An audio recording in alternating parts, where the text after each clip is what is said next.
اللہ کی ذات بڑی کریم ذات ہے۔ اس انسان کو پیدا فرمایا ہے کہ اس پر کرم کیا جائے اور اس کو نوازا جائے، ہر موقع پر یہ کامیاب ہو، کسی موقع پر یہ ناکام نہ ہو۔ جو حال بھی اس پر آئے اس حال میں یہ کامیاب بنے، ناکام کی کوئی صورت اس کے سامنے نہیں۔ اور اس کے لیے استعدادیں اور قوتیں اس اعتبار سے نہیں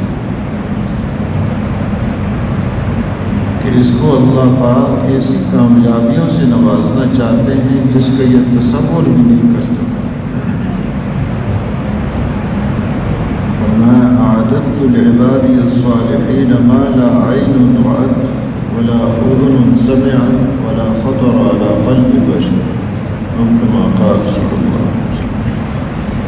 اللہ پاک فرما رہے ہیں کہ میں نے اپنے نیک بندوں کے لیے ایسی نعمتیں تیار کر رکھی ہیں کہ نہ کسی آنکھ نے دیکھا، نہ کسی کان نے سنا، نہ کسی دل کے اندر اس کا خیال اور کھٹکا تک گزرا ہے۔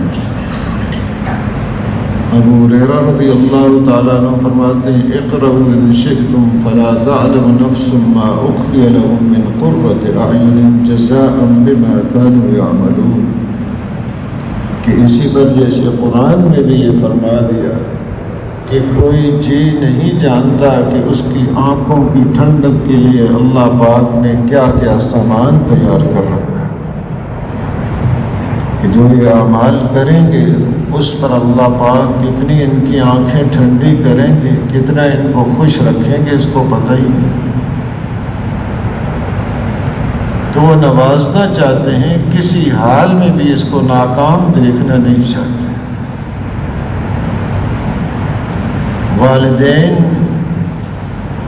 والدین نے اس کو پیدا نہیں کیا، وہ ایک ظاہری وجود کا ذریعہ ہے اسباب کے درجے میں۔ خالق اور مالک حقیقی اس کے اللہ ہے۔ جیسے دنیا میں والدین کو دیکھا جاتا ہے کہ اولاد کے بارے میں کیسے جذبات ہوتے ہیں، ان کے ذرا برابر بھی وہ نقصان نہیں چاہتے اپنے اولاد کے بارے میں کہ کوئی پریشانی بھی ان کو لاحق ہو جائے۔ دنیا میں مثال دی جاتی ہے ماں کی، محبت میں ماں کی مثال دی جاتی ہے کہ خود بھوکی رہتی ہے، اولاد کو کھلاتی ہے، خود پیاسی رہتی ہے، اولاد کو پلاتی ہے، خود رات کو جاگتی ہے اور اولاد کو سلاتی ہے۔ ایک عورت حضرت عائشہ رضی اللہ تعالی عنہ کے پاس آئی، مانگ رہی تھی، کچھ فاقہ تھا، 2 بچیاں ساتھ تھیں، تو اس وقت ان کے پاس 3 کھجوریں تھیں، وہ ان کو دے دی۔ تو ایک کھجور ایک بچی کو دی، دوسری کھجور دوسری بچی کو دے دی، اور تیسری کھجور اس نے اپنے لیے رکھی۔ ان بچیوں نے وہ ایک ایک دانہ فوراً بھوک کی کھا لیا۔ اب وہ والدہ کی طرف دونوں دیکھنے لگ گئی کہ یہ جو ایک دانہ باقی ہے، تب اس نے کیا کیا، اس ایک دانہ کھجور کے 2 ٹکڑے کیے، آدھا حصہ ایک بچی کو دیا اور آدھا حصہ دوسری بچی کو دیا، اور خود بھوکی رہی۔ ابھی حضرت عائشہ رضی اللہ تعالی عنہ نے دیکھا اور حضور اکرم صلی اللہ علیہ وسلم سے اس کا تذکرہ کیا۔ جب آپ تشریف لائے تو آپ نے فرمایا جس کا مفہوم یہ ہے کہ یہ جو کچھ اس نے کیا ہے یہ اس محبت کی وجہ سے جو اللہ نے اس کے دل میں اپنے اولاد کے متعلق ڈالے ہوئے ہیں۔ تو اب والدہ کا اتنا تعلق کہ خود بھوکی رہے گی لیکن اولاد کی بھوک اور پریشانی وہ برداشت نہیں کر سکتی۔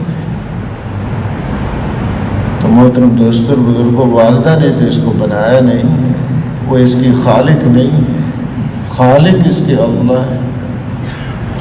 اللہ پاک کا جتنا اس کے ساتھ تعلق ہے، ماں کی تعلق کو تو کوئی نسبت بھی نہیں ہو سکتی اس کے ساتھ۔ جب ایک ماں اپنی اولاد کے لیے پریشانی اور تکلیف نہیں چاہتی تو اللہ پاک کیسے چاہتے؟ ہر حال میں اس کو نوازنا چاہتے ہیں، جو بھی حال اس پر آئے وہ ہر حال میں آگے بڑھتا جائے، اللہ کا قرب اس کو نصیب ہوتا جائے اور یہ ترقیاں نصیب ہوں اور ایسی نعمتیں کہ جس کا تصور بھی نہیں۔ وہ یہ چاہتے ہیں۔ اب وہ چاہتے ہیں، پیدا انہوں نے کیا ہے، تو جو ترقیاں اس کو دینا چاہتے ہیں، جو اعلیٰ کامیابیاں دینا چاہتے ہیں، قوتیں اور استعدادیں اس کے اعتبار سے اس کو دی۔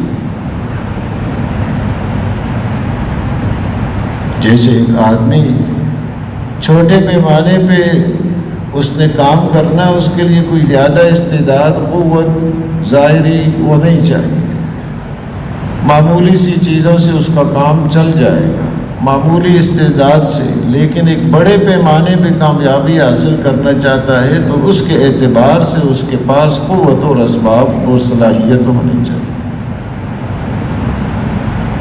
تو اس کو اللہ پاک نے پیدا کیا ہے، پہلے سے یہ نہیں تھا، اور اس کو اب ہمیشہ ہمیشہ باقی رکھیں گے، اس کو ختم نہیں کریں گے۔ یہ مختلف دوروں سے گزر رہا ہے، تو اس کی جتنی ضروریات ہیں اور اتنے حالات اس کے اوپر ہیں جس کا تصور نہیں کر سکتا، ان سارے حالات میں یہ پار ہوتا جائے اور اعلیٰ نمبروں پر کامیاب ہوتا جائے، اس کے حساب سے اللہ نے اس کو استعدادیں دی۔ وہ جو اعلیٰ کامیابیاں ہیں اس کے حساب سے ہے اس کے اندر قوت۔ ہر آدمی کو ایسی قوت اور استعداد اور صلاحیت دی ہے کہ مخلوق میں سے اور کسی کو نہیں دی، حتیٰ کہ خلافت کا جوہر بھی اللہ نے اس کے اندر رکھا ہے اور کسی کے اندر نہیں رکھا۔ فما تخلقوا باخلاق اللہ، کہ اللہ تعالیٰ کی جو صفات ہیں ان کو اپنائے۔ اللہ پاک دوسروں کو عطا کرتے ہیں، یہ بھی عطا کرنے والا بنے۔ اللہ پاک معاف فرماتے ہیں، یہ بھی معاف کرنے والا بنے۔ وہ ستاری کا معاملہ، پردہ پوشی، اس کے عیوب پر پردہ ڈالتے ہیں، یہ بھی ستاری کرے اور دوسروں پر پردہ ڈالے۔ یہ صفات وہ اس کے اندر چاہتے ہیں، اور یہ صفات، اس کی قوت اور استعداد اللہ نے اس کے اندر رکھی۔ ایک اگر مسئلہ ہو چھوٹا سا، جیسے عرض کیا، تو اس کے اعتبار سے اس کو قوت اور استعداد ہو۔ جب اس کو ہمیشہ کے لیے باقی رکھنا ہے تو قوتیں اور استعدادیں بھی اس اعتبار سے دی ہیں۔ حیوانات ہیں، ان کی یہی زندگی ہے۔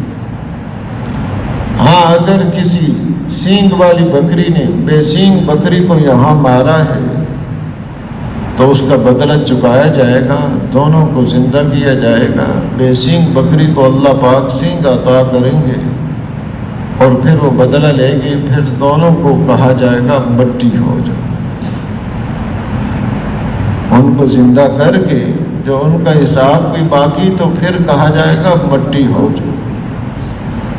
ان کو ختم کر دیا جائے گا، انسان کو ختم نہیں کیا جائے گا، بلکہ وہاں جنت اور جہنم کے درمیان موت کو ایک مینڈے کی شکل میں لا کر ذبح کر دیا جائے گا سب کے سامنے، کہ آ جائے یہ بات کہ اب موت ختم ہو چکی، موت کو بھی موت آ گئی۔ اس وقت جنت والوں کی خوشی کی کوئی انتہا نہیں ہوگی اور جہنم والوں کی پریشانی کی کوئی انتہا نہیں ہوگی۔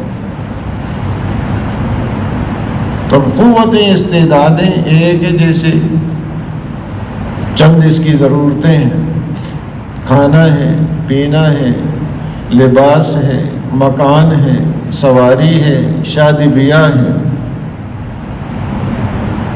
اب یہ اس درجے کی چیزیں، اس کو سامنے رکھ کر انسان اپنی ساری صلاحیتوں کو لگا رہا ہے۔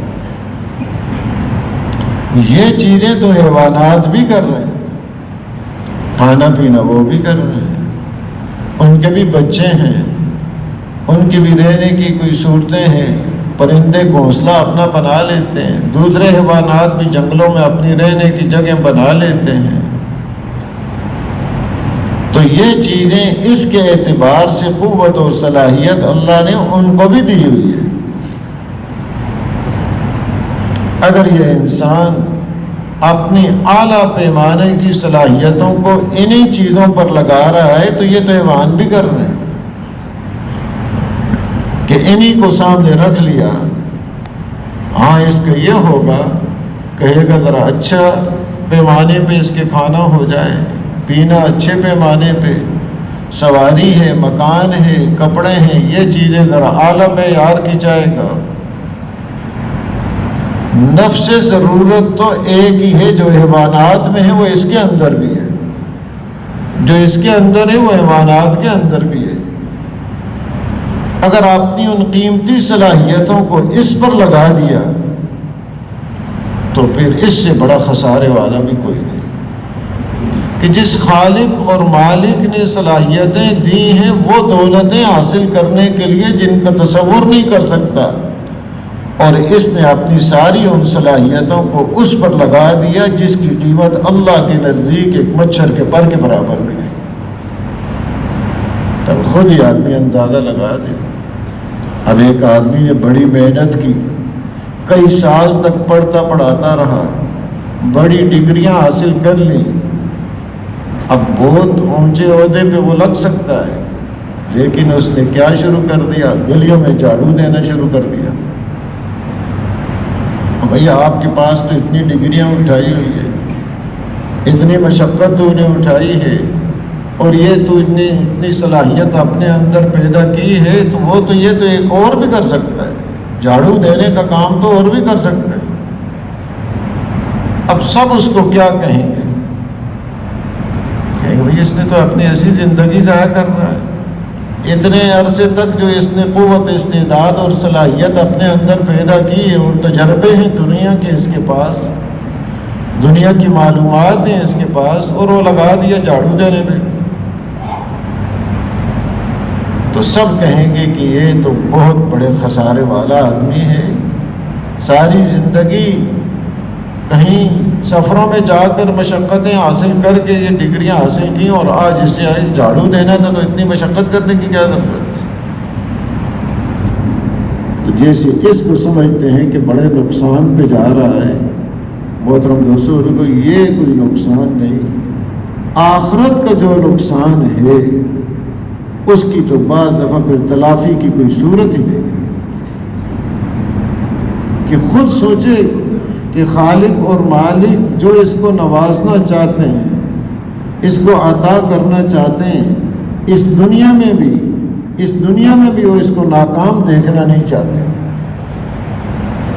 اس لیے فرمایا ایک حدیث پاک میں جس کا مفہوم یہ ہے، عجباً لامر المؤمن، مومن کا معاملہ یہ عجیب ہے، جس نے اپنے خالق اور مالک کو مان لیا ہے اس کا معاملہ ہی عجیب ہے۔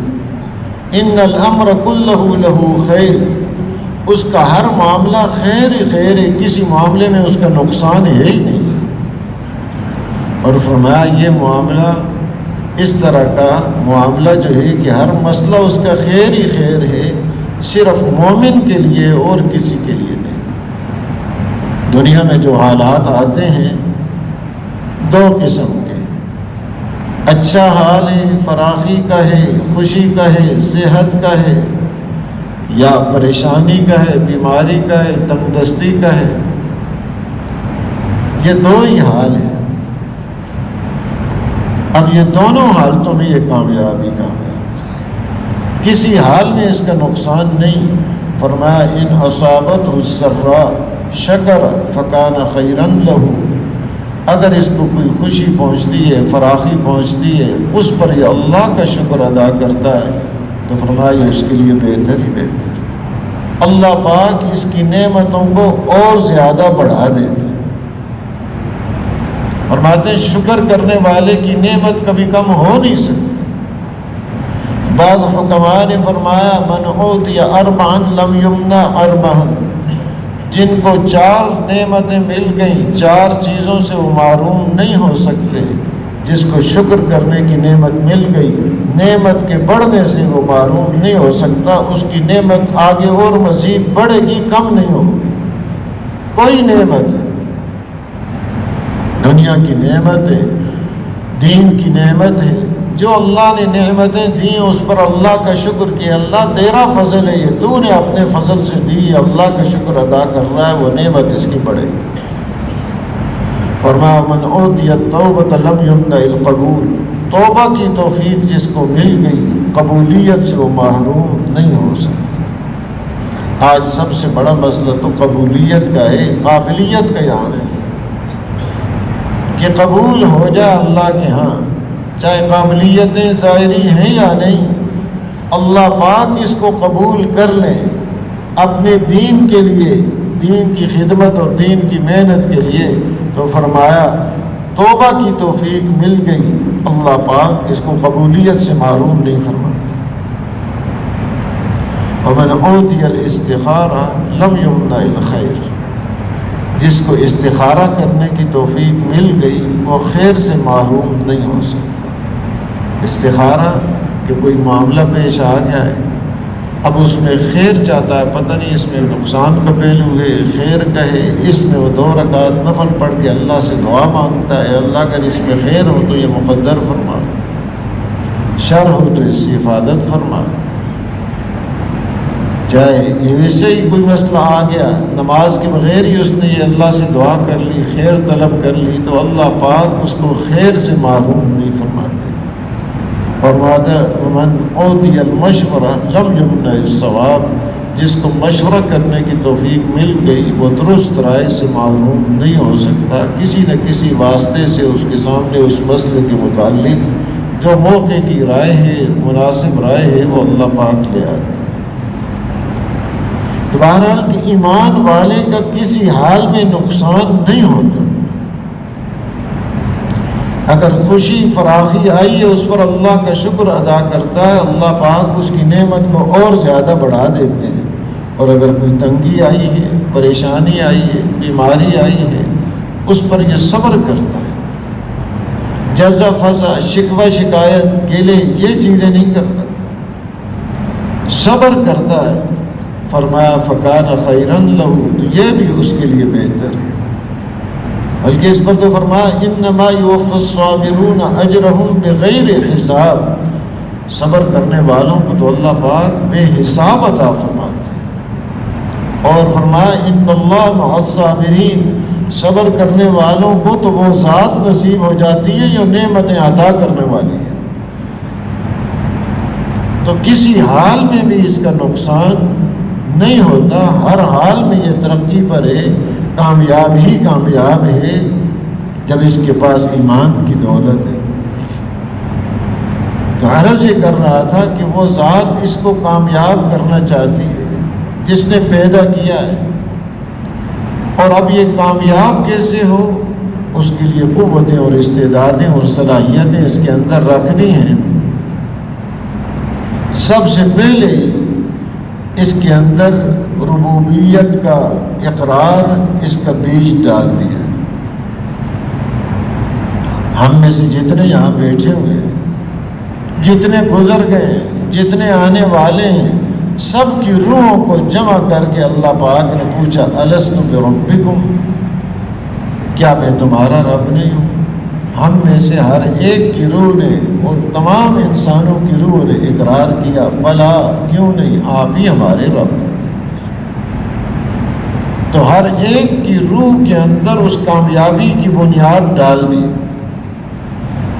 کہ کامیاب کس بنیاد پر ہوگا، جب اپنے خالق اور مالک کو یہ رب مانے گا کہ میری ہر ضرورت کو وہ جانتے ہیں اور ہر ضرورت کو وہ پورا کرنے والے ہیں، صرف میری نہیں تمام مخلوق کی ضرورتوں کا ان کو علم بھی ہے اور جانتے بھی ہیں، بلوں کے اندر جو چیونٹی ہے اس کی کیا ضرورت ہے اس کو وہ جان بھی رہے ہیں اور اس کو پورا بھی کر رہے ہیں، سمندروں کی گہرائیوں میں جو مچھلیاں ہیں ان کی ضرورتوں کو جانتے بھی ہیں اور اس کو پورا بھی کر سکتے ہیں۔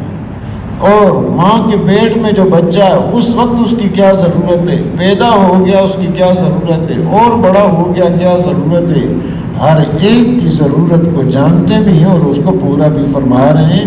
یہ ہے رب، اس کا اقرار سب سے پہلے اس سے کرا لیا۔ کہیں یہ الجھ نہ جائے کہ میری ضرورتوں کا حل کیا ہوگا۔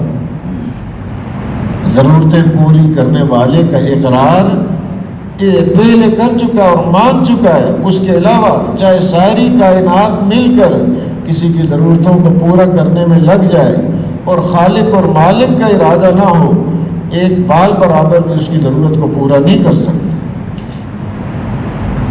تو جو مسائل کو حل کرنے والی ذات ہے، جو خالق اور مالک ہیں، ان کو سب سے پہلے یہ مان چکا ہے اور حل وہی کرتے ہیں۔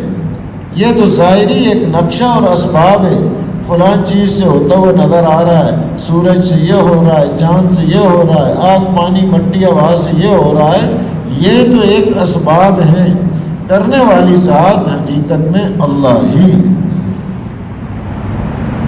کہ جس کا اقرار کر کے آیا وہی ذات سب کی ضرورتوں کو جانتے بھی ہیں اور پورا بھی کر رہے ہیں۔ یہ ایک نظام قائم کر دیا ہوگا۔ تو کامیابی کی بنیاد ہر ایک کے پاس ہے، اس کے اندر اللہ نے یہ بیج ڈالا ہوا ہے۔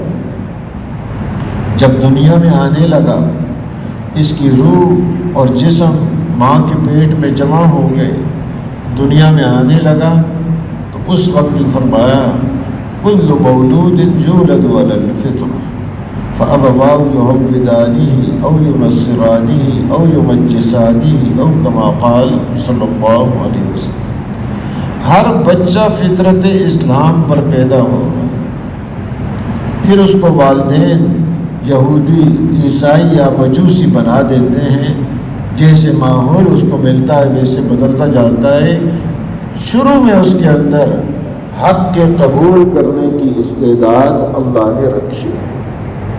جو بھی چاہے کافر کے گھر میں پیدا ہو رہا ہے یا مسلم کے گھر میں پیدا ہو رہا ہے، اس کے اندر اللہ نے یہ استعداد رکھی ہے کہ حق کو قبول کرے، کیونکہ آگے اس کا مسئلہ ہے۔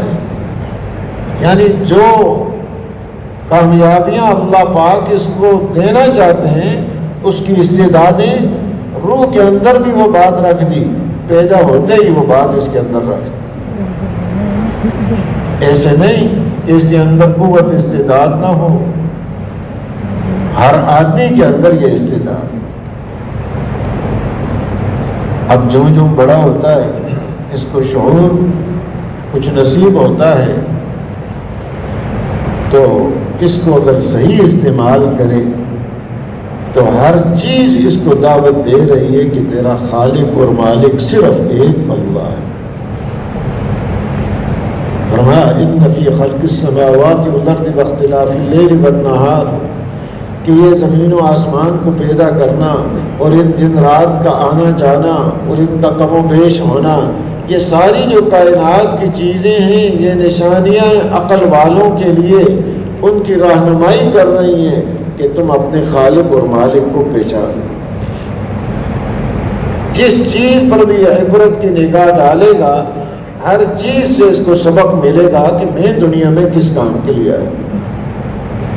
ہر چیز اس کی تربیت کا ذریعہ ہے، اس کے آگے بڑھنے کا ذریعہ۔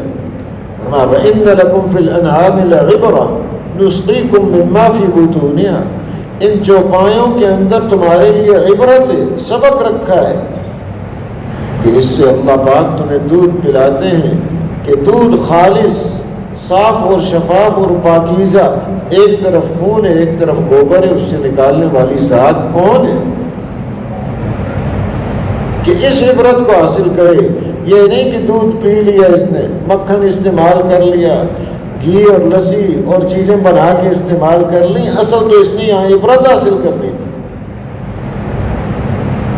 کہ دودھ سے فائدے پورے اٹھا لیے اس نے، کہ جی بڑا فائدہ اٹھا، چاند سورج سے پورا فائدہ اس نے اٹھا لیا، اپنی دنیاوی ضرورتیں پوری کرتا رہا اس کے، سورج کی گرمی سے، چاند کی روشنی سے، ستاروں سے اور پانی سے، اپنے دنیا کے کام چلاتا رہا، یہ تو اس کے کام کے لیے، خدمت کے لیے بھیجے گئے تھے، اصل مقصود تو یہ تھا ان پر عبرت کی نگاہ ڈال کے اپنا مقصد وہ حاصل کرے۔ وہ بھی کچھ حاصل کیا ہے یا نہیں کیا؟ ساری دنیا سے اس نے فائدہ اٹھا لیا، ساری تحقیقات کر لی، سورج کے اندر یہ توانائیاں ہیں، اتنی طاقت ہے، اتنا فائدہ اٹھا سکتے ہیں، چاند سے یہ فائدہ، پانی سے یہ فائدہ اٹھا سکتے ہیں، آگ، مٹی اور ان دنیا کی چیزوں سے اور کانوں سے، معدنیات سے یہ فائدہ اٹھا سکتے ہیں، اور یہ فائدہ اٹھاتا رہا اور اپنے آپ کو سمجھ رہا ہے میں تو بہت ترقی کر گیا۔ ایسی معلومات اور ایسی ایجادات آج ہو گئی ہیں جو پہلے زمانے میں نہیں تھی۔ آج اتنا فائدہ اٹھایا جا رہا ہے سورج کی توانائی سے، پانی سے، اور یوں، اور بڑے آگے بڑھ گیا انسان۔ لیکن یہ بھی کہ جو اصل مقصد تھا وہ فائدہ بھی اٹھایا ہے کہ نہیں اٹھایا؟ یہ تو اس کی ایک ضرورت پورا کرنے کے لیے تھی۔ اصل ان چیزوں سے مقصد یہ تھا کہ اپنے خالق اور مالک اور رب جس کا اقرار کر کے آیا اس کی معرفت اس کو نصیب ہو جائے گی۔ اصل تو ان چیزوں پر یہ ہے، اس کی طرف بھی آگے بڑھا ہے کہ نہیں؟ ساری دنیا سے فائدہ اٹھا لیا، ساری دنیا میں اس کا نام ہو گیا، بڑی ترقیات اس نے کر لی، لیکن کچھ مقصد پہ بھی آیا ہے کہ نہیں آیا؟ فرمایا قل هل ننبئكم بالاخسرین اعمالا الذین ضل سعیهم فی الحیاۃ الدنیا وهم یحسبون انهم یحسنون صنعا۔ فرمایا بتا دیں ان کو، کیا ہم تمہیں بتائیں کہ اپنی محنتوں اور اعمال کے اعتبار سے سب سے زیادہ خسارے والے کون ہیں؟ محنتیں خوب کی، یہ نہیں کہ کام نہیں کیے، دنیا میں بڑے تھکے، اور قیامت کے دن وہ سارے اعمال ان کے بیکار ثابت ہو جائیں۔ دنیا میں وہ یہ سمجھا کرتے تھے کہ ہم تو بڑے کارنامے کر رہے ہیں، اپنے اعتبار سے وہ سمجھ رہے ہیں ہم تو بڑے اچھے کام کر رہے ہیں، بڑا کارنامہ ہے، یہ چیز کر لی، یہ چیز آج نئی سامنے آ گئی، اب اور ترقی ہو گئی۔ تو فرمایا قیامت کے دن جب سارے یہ کام بیکار ثابت ہوں گے تو سب سے زیادہ خسارے ہوں۔ قوتیں استعدادیں دی کس غرض کے لیے؟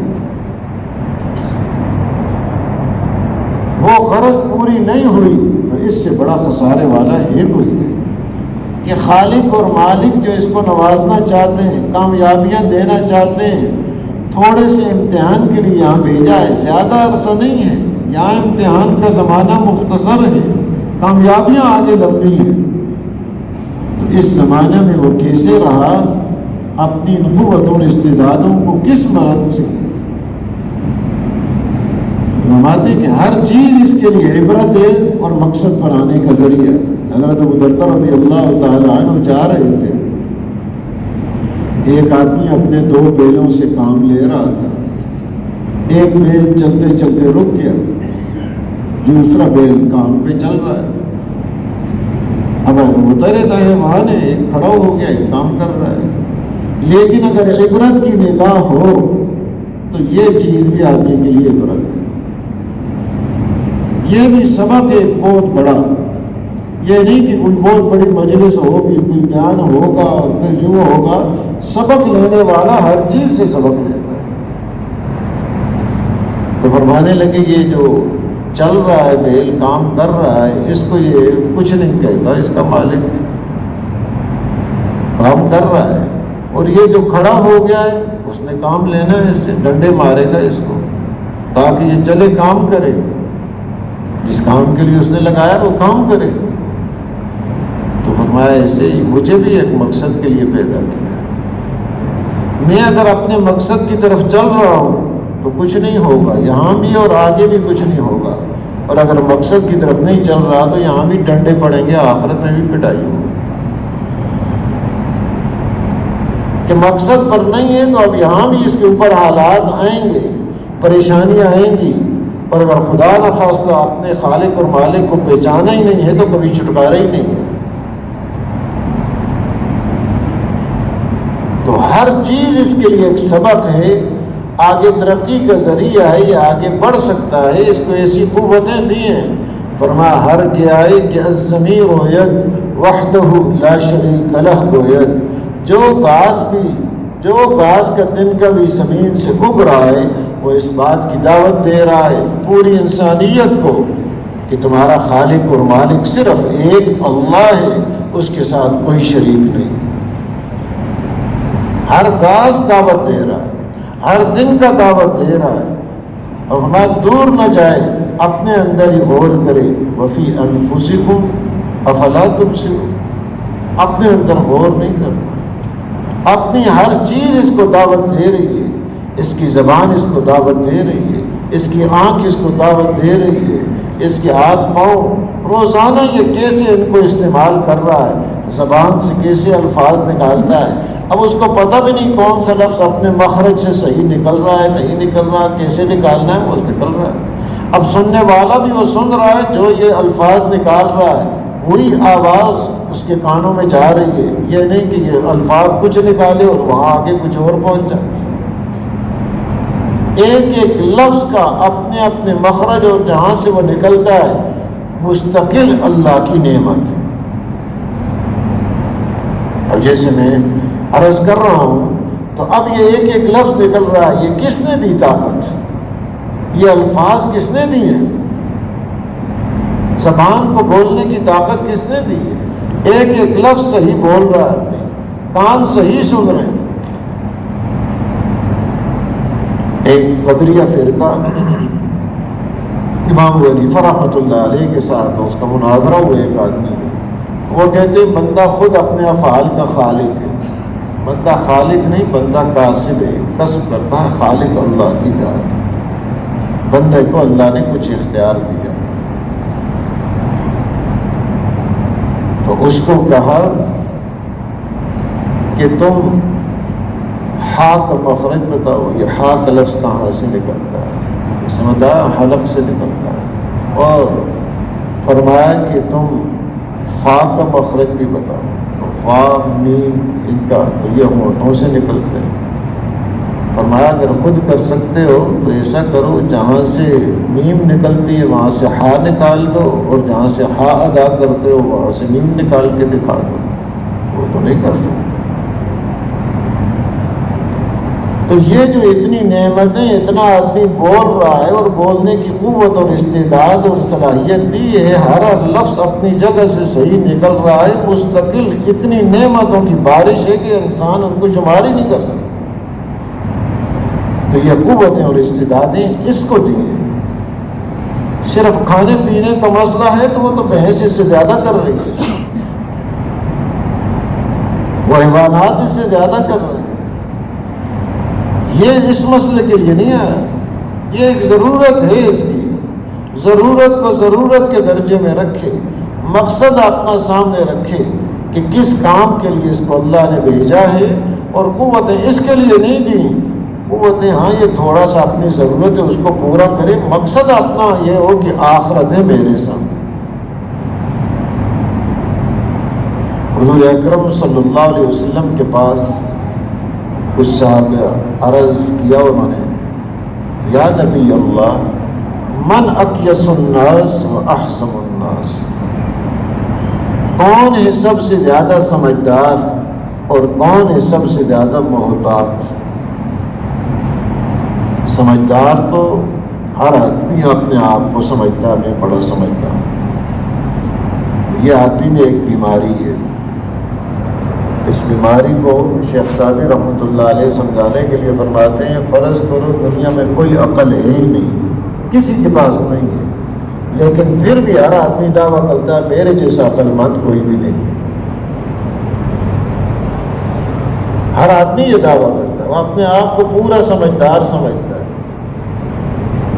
لیکن ہم سب کا ایمان ہے اس بات پر کہ دنیا میں سب سے زیادہ سمجھدار حضور اکرم صلی اللہ علیہ وسلم، ایمان ہے اس پر یقین۔ سب سے زیادہ اللہ نے جو سمجھ دی وہ حضور اکرم صلی اللہ علیہ وسلم کو نصیب فرمائی۔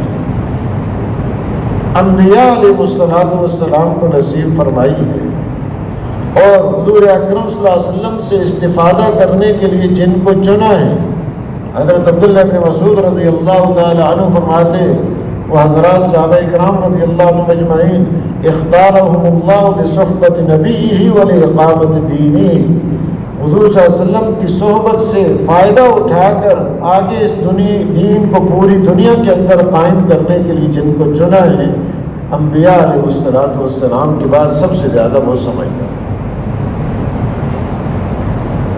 سمجھداری آدمی کی پتہ چلتی ہے جب فانی اور باقی کا تقابل آ جائے۔ ایک چیز فانی ہے اور ایک باقی ہے، تو ترجیح کس کو دینی چاہیے جی؟ ایک فانی ہو جائے گی، ایک باقی رہے گی، ہمیشہ پاس رہے گی۔ ایک وقتی طور سے چیز دی گئی آپ کو، اور ایک کہ بھائی ہمیشہ آپ کے پاس رہے گی۔ تو سمجھداری یہی ہے کہ کس کو ترجیح دیتا ہے؟ باقی رہنے والے۔ لیکن یہ سب یہی کہتے ہیں، مسلم ہے یہ پوری دنیا کے نزدیک، تمام عقلاء کے نزدیک یہ بات مسلم ہے کہ باقی کو ترجیح دی جائے گی، فانی کو چھوڑ دے گا آدمی۔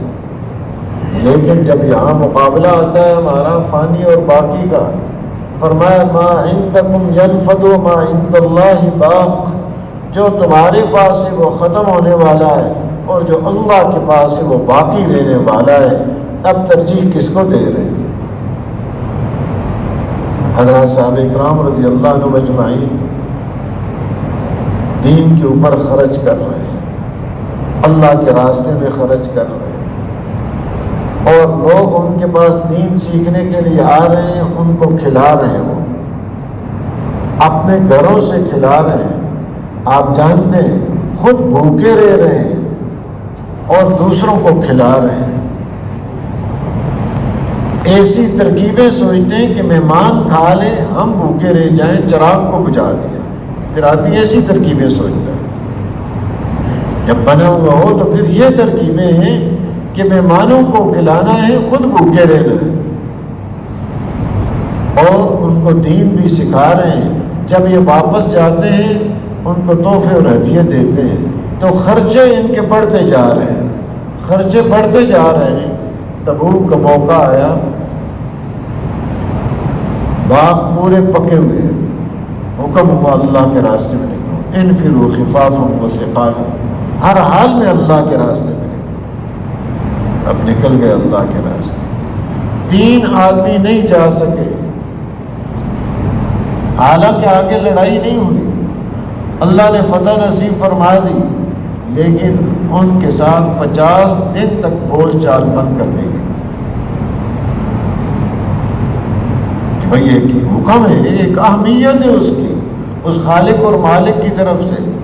ادھر قرضے چڑھے ہوئے ہیں، باغ تیار ہیں، اور یہ کرنا ہے کہ یہ قرضے اتارنا ہے، لیکن کیا کیا انہوں نے کہ آخرت کو ترجیح دی، کہ یہ جو دنیا کی کھجوریں ہیں ایک وقتی ہیں، یہاں کے یہ کھانے پینے کا انتظام یہ ایک وقتی ہے، حالانکہ خرچے پڑے ہوئے ہوں، مہمان آ رہے ہیں، جو مسلمان ہو رہے ہیں، فتح مکہ سے پہلے ہجرت کرنا ضروری تھی، ہجرت کر کے آ رہے ہیں، مرد بھی آ رہے ہیں، عورتیں بھی آ رہی ہیں، عورتوں کو دین سکھا رہی ہیں، مرد مردوں کو سکھا رہے ہیں، خرچے ان پر کر رہے ہیں۔ مولانا سعید احمد خان صاحب رحمۃ اللہ علیہ فرماتے تھے کہ مدینہ منورہ میں کوئی ہوٹل نہیں تھا، کوئی مکان کرائے پر نہیں تھا، کھانے کھلا رہے ہیں سب۔ یہ تو خود غرضیاں ہیں، اپنا بھوکا رہ کے دوسروں کو کھلا رہے ہیں، اور خرچے آگے بڑھتے جا رہے ہیں۔ اب یہ اندر ہوا کہ بھائی قرضے اس سے اتاریں گے، لیکن ادھر حکم ہوا کہ جاؤ، تو منافقین نے کہا بھی کدھر جا رہے ہو؟ ادھر روزی تمہاری تیار ہے، رزق تیار ہے۔ کہا ادھر رزاق کو راضی کرنے کے لیے جا رہے ہیں جس نے رزق دینا ہے۔ منافقین نے کہا گرمی ہے نہ جاؤ، لا تنفروا فی الحر قل نار جہنم اشد حرا، کہ یہ گرمی فانی ہے، جہنم کی گرمی باقی ہے، اس باقی سے بچنے کا انتظام کرنا ہے، اس کے بارے میں پہلے فکر کی۔ تو سمجھدار وہ تھے۔ اب انہوں نے سوال کیا حضور اکرم صلی اللہ علیہ وسلم سے کہ کون ہے سب سے زیادہ سمجھدار اور کون ہے سب سے زیادہ محتاط۔ آدمی چاہتا ہے محتاط ہو کے زندگی گزارے، حتیٰ کہ گاڑی چلاتا ہے بھائی احتیاط کے ساتھ کہیں دائیں بائیں نہ ہو جائے، زندگی محتاط کہ کوئی داغ دھبا نہ لگ جائے اس پر۔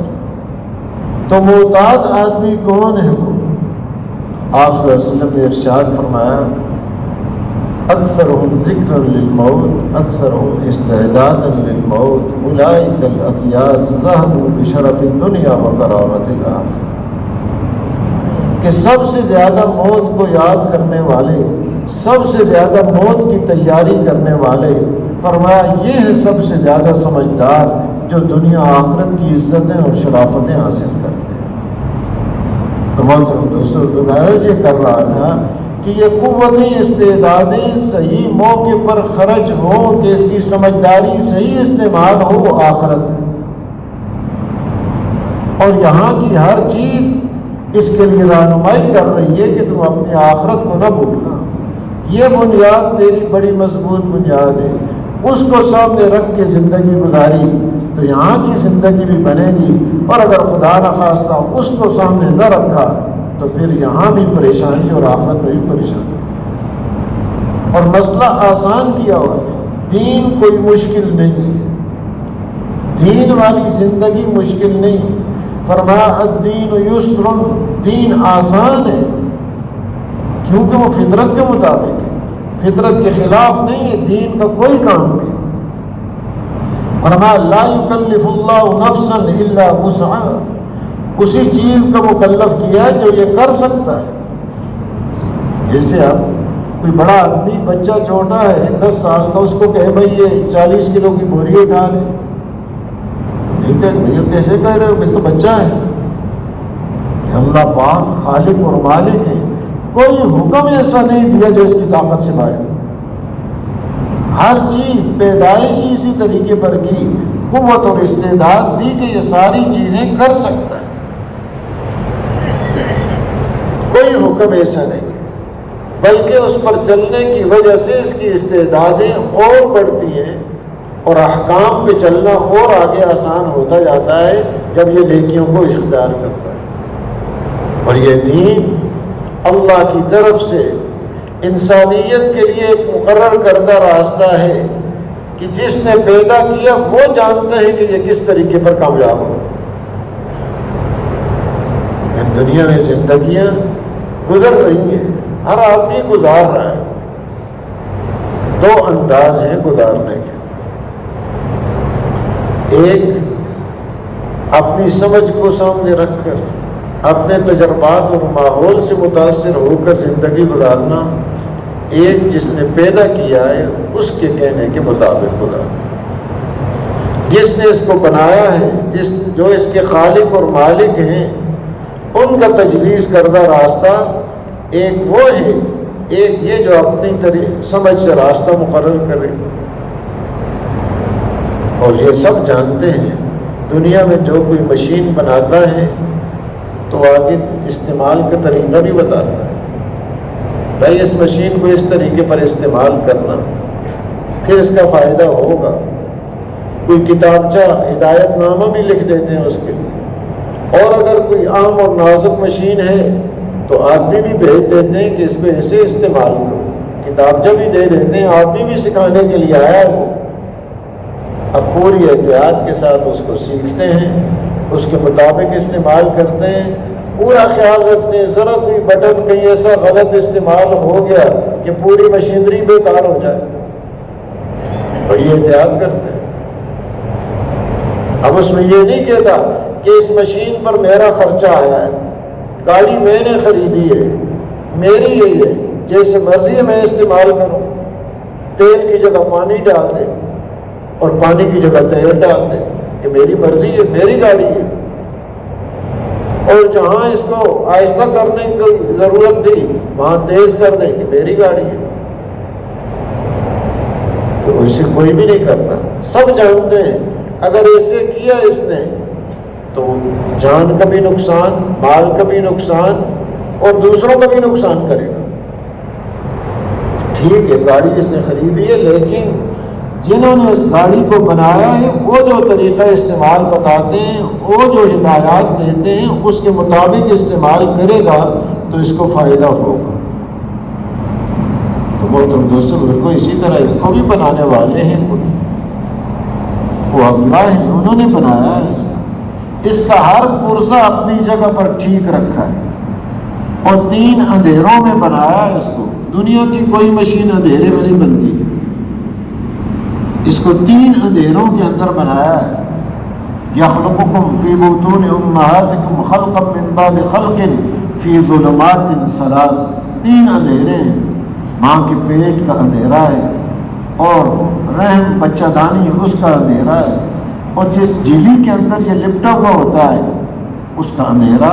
ان 3 چیزوں کے اندر یہ اللہ نے اس کا دل کہاں رکھنا ہے اس کو اپنی جگہ پر رکھا، اس کی آنکھیں کہاں لگانی ہے اپنی جگہ پر، کان اس کے کہاں لگانے، ایسا خوبصورت انسان بنایا کہ اس سے زیادہ خوبصورت ہو نہیں سکتا۔ لقد خلقنا الانسان فی احسن تقویم، کہ اس خالق اور مالک نے اس کو ایسا بنایا، ایسا خوبصورت کہ مخلوق میں اس جیسا کوئی ہے نہیں۔ ہر چیز اپنی جگہ رکھی، ہر چیز کے اندر استعدادیں، اس کے دل کے اندر وہ قوت استعدادیں جس کا یہ تصور نہیں کر سکتا۔ آنکھ کے اندر قوت استعداد، جیسے بھی میں نے زبان کا تھوڑا سا عرض کیا، ایک زبان ہے، بولنے کے اعتبار سے یہ کیا کیا ہے، کیسی زبان بولتی ہے، کیسے مختلف یعنی لہجے اختیار کرتے ہیں اور ذائقہ چکھتے ہیں، پھر اس سے بے شمار اس کے اندر نعمتیں اللہ نے تیار کر رکھی ہیں۔ تو وہ جس نے بنایا ہے وہ جانتے ہیں اس کے دل کا استعمال کیا ہونا چاہیے، اس کی آنکھ کا استعمال کیسے ہونا چاہیے، اس کی زبان اور کان کا استعمال کیسے ہونا چاہیے، اسی کے مطابق اس کو قوتیں دی ہوئی ہیں۔ قوتیں اور استعدادیں ہر ایک کے پاس ہیں۔ دل کو کس غرض کے لیے بنایا؟ دل کو اس لیے بنایا ہے اللہ کی ذات عالی کا یقین اس کے اندر پیدا ہو جائے کہ خالق اور مالک ذات صرف ایک اللہ ہے، خالق بھی وہی ہے، مالک بھی وہی ہے، تصرف بھی اسی کا چلتا ہے، حفاظت کرنے والے بھی وہی ہیں، عزت اور ذلت سب چیزیں اسی کے قبضہ قدرت کے۔ دل اس کام کے لیے دیا ہے کہ دل کے اندر اس چیز کو بٹھا دے۔ ہما ولکن البر من آمن باللہ والیوم الآخر والملائکۃ والکتاب والنبیین، کہ دل کے اندر ان 5 چیزوں کا ایمان اپنے اندر پیدا کر۔ دل اس غرض کے لیے دیا تھا کہ دل کے اندر دنیا کی محبت اس کے لیے نہیں دیا، اور یہ دل اس کا ایک رئیسی پرزہ ہے، بڑا پرزہ ہے، جیسے یہ ہوگا سارے پرزے ویسے استعمال ہوں گے۔ اگر یہ بن گیا تو سارے اس کے پرزے، آنکھ، زبان، ہاتھ، کان سارے ٹھیک استعمال ہوں گے۔ یہ بگڑ گیا تو سارے اعضاء اس کے غلط استعمال۔ اور اس میں کیا اندر بنانا ہے؟ تو فما ولکن البر من آمن باللہ والیوم الآخر، آخرت کا ایمان ہو اس کے دل کے اندر۔ جیسے آج کے دنوں کی اہمیت ہمارے سامنے ہوتی ہے، جیسے ماشاءاللہ آج جمعرات کا دن ہے، شب جمعہ ایک اہمیت ہے، اس وقت کو ہم نے فارغ کیا کہ ہم نے اللہ کے راستے میں جانا ہے، یہ محنت ہمارے ذمہ ہے، اس محنت کو ہم نے کرنا ہے۔ ایسے دنیا کے اعتبار سے آج فلاں دن منایا جا رہا ہے، آج فلاں دن منایا جا رہا ہے، یہ دنوں کی اہمیت ہمارے سامنے ہے۔ ان دنوں کی کوئی اہمیت نہیں، اہمیت آخرت کا دن، ایک دن 50,000 سال کا دن آنے والا ہے۔ اس کا ایمان اس کے دل کے اندر ہو، نفسی نفسی کا عالم ہوگا، ہر ایک کا اللہ پاک براہ راست حساب لیں گے، بیچ میں کوئی ترجمان اور وکیل نہیں ہوگا، سارے اعمال اس کے سامنے ہوں گے۔ وہ اعمال ناموں کو دیکھ کے کہے گا لا یغادر صغیرۃ ولا کبیرۃ الا احصاها ووجدوا ما عملوا حاضرا ولا یظلم ربک احدا، نہ کوئی چھوٹا عمل چھوڑا نہ بڑا عمل، سارے اس کے سامنے وہ اعمال پیش ہو جائیں گے کہ یہ اعمال نامہ ہے، کوئی چیز نہیں چھوٹی۔ اس وقت تو یہ سے کوئی پتہ نہیں ہے، لیکن ہر چیز اس کے سامنے آ جائے گی اور اللہ پاک اس سے پوچھیں گے ہاں ان السمع والبصر والفؤاد کل اولئک کان عنہ مسئولا، کہ یہ آنکھ دی تھی کیسے استعمال کی، کان دیے تھے کیسے استعمال کی، دل دیا تھا اس کو کیسے استعمال کی۔ یہ ہمارے پاس چند دنوں کے لیے امانت ہے، یہ ساری نعمتیں اللہ نے دی ہیں، مالک اس کے وہ ہیں، ہم مالک نہیں ہیں۔ آنکھ جس نے دی ہے اس کی طرف سے میرے پاس امانت ہے، زبان جس نے دی ہے بنا کے مجھے اس کی امانت ہے میرے پاس، دل جس نے دیا ہے اس کی طرف سے میرے پاس امانت ہے۔ وہ ان چیزوں کے بارے میں پوچھیں گے اس امانت کا کیا حق ادا کیا۔ ہر نعمت نعمت بھی ہے اور ہر نعمت امانت بھی ہے۔ نعمت ہونے کے اعتبار سے اس کا شکر ادا کرنا اور امانت ہونے کے اعتبار سے اس کے جو حقوق ہیں وہ حقوق ادا کرنا۔ اس انسان کو زندگی دی حقوق کے ادا کرنے کے لیے، اب دل کا کیا حق تھا؟ جیسے عرض کیا اس کے اندر اللہ کی ذات عالی کا یقین، آخرت کے دن کا یقین، اور فرمایا ملائکہ کہ اللہ کا ایک نظام غیبی وہ چل رہا ہے، اس کے اوپر یقین، بارش کے ہر قطرے کے ساتھ فرشتہ، جو دانہ جس کو پہنچانا ہے اس کو پہنچانے کا پورا انتظام۔ یہ انسان سویا ہوا ہے لیکن اس کی حفاظت کے لیے فرشتہ مقرر ہے، چاہے اللہ کو مانتا ہے یا نہیں مانتا، فرشتہ اس کے منہ کے پاس ہے، کہیں منہ کھلا ہوا ہو کوئی سانپ اور بچھو اندر نہ چلا جائے، مستقل حفاظت کا نظام اللہ کی طرف سے چل رہا ہے۔ اس نظام غیبی پر ایمان لانا کہ ہوگا وہ جو اللہ کی طرف سے نظام ہوگا۔ دنیا کے نظام، حکومتوں کے نظام وہ نہیں چلا کرتے، چلتا ہے اللہ کا نظام۔ حضرت علی رضی اللہ تعالی عنہ، ان کے بارے میں کچھ لوگوں کو خطرہ محسوس ہوا تو کہنے لگے آپ وہ مسجد میں نفل پڑھ رہے ہیں، تہجد پڑھ رہے ہیں، دیکھا سلام کیسے بیٹھے ہو کہ یہ آپ کے لیے پیرا دے رہے ہیں، حفاظت کر رہے ہیں آپ۔ تو ان نے پوچھا کس سے حفاظت کر رہے ہو؟ آسمان والوں سے یا زمین والوں سے؟ ہم نے کہا جی آسمان والوں سے نہیں کرتے، ہم تو زمین والوں کی طرف سے حفاظت کر رہے ہیں، کوئی نقصان نہ پہنچے۔ تو انہوں نے فرمایا چلے جاؤ، زمین پر اس وقت تک کچھ نہیں ہو سکتا جب تک آسمانوں پر فیصلے نہ ہو جائیں۔ تو حفاظت کا نظام وہ اللہ کی طرف سے ہے۔ اس نظام غیبی پر ایمان لانا دل اللہ نے اس لیے دیا۔ والکتاب، کتابوں پر ایمان لانا جو اللہ نے اتاری ہیں، جو اللہ نے علوم اتارے ہیں اس انسان کی راہبری کے لیے کہ اس نے اپنی مشین کو کیسے استعمال کرنا ہے، جو ہدایت نامے اللہ نے بھیجے۔ آخر میں ساری چیزوں کو منسوخ کر دینے والی کتاب قرآن پاک، اس کا نام ہی ذالک الکتاب لا ریب فیہ ھدی للمتقین، شہر رمضان الذی انزل فیہ القرآن ھدی للناس۔ نام ہی ہدایت رکھا، یہ ہدایت نامہ ہے کہ اس انسان نے کیسے چلنا ہے، اس کا دل کا استعمال کیسا ہو، آنکھ کا استعمال کیسا ہو۔ یہ اللہ نے کتاب اتاری کہ اس پر ایمان لائے اور اس کے مطابق عمل کرے۔ اللہ نے ہدایت نامہ بھیجا اور اس ہدایت نامے کے ساتھ پھر خاتم النبیین صلی اللہ علیہ وسلم، رحمت للعالمین صلی اللہ علیہ وسلم کو مبعوث فرمایا۔